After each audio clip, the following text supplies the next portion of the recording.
దసరా నవరాత్రుల్లో రెండవ రోజు దుర్గమ్మ మనకి గాయత్రీదేవిగా దర్శనమిస్తుంది. ఈరోజు అమ్మవారికి ఆరెంజ్ కలర్ చీరతో అలంకారం చేస్తారు. అందుకని నేను కూడా ఆరెంజ్ కలర్ శారీతో రెడీ అయ్యాను. అయితే అమ్మవారికి ఈరోజు కుంకుమార్చన చేసి పులిహోరని ప్రసాదంగా నివేదిస్తారు. పులిహోర వీడియో మన ఛానల్‌లో ఆల్రెడీ పోస్ట్ చేశాను. కింద ట్యాగ్ చేస్తాను. ఎవరైనా చూడని వాళ్ళుంటే చూసేయండి. గాయత్రీ మాత పంచముఖాలతో కనిపిస్తారు కదా!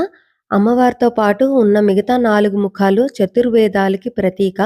అందుకని గాయత్రీ మాతని వేదమాత అని కూడా అంటారు. మనం అమ్మవారి ఫోటో చూసినట్లయితే ఒకటి హంస మీద కూర్చున్నట్టుగా ఉంటుంది. అంటే శాంతికి ప్రతీక. ఈ రూపాన్ని మనం ధ్యానించడం వల్ల మనకి మనశ్శాంతి కలుగుతుంది. అలానే ఇంకొకటి తామర పువ్వు మీద ఉన్నట్టుగా ఉంటుంది. ఈ రూపాన్ని ధ్యానించడం వల్ల మనకి సౌభాగ్యము, సంపద కలుగుతాయి. వీడియో నచ్చితే సబ్స్క్రైబ్ చేసుకోండి. Thank you for watching.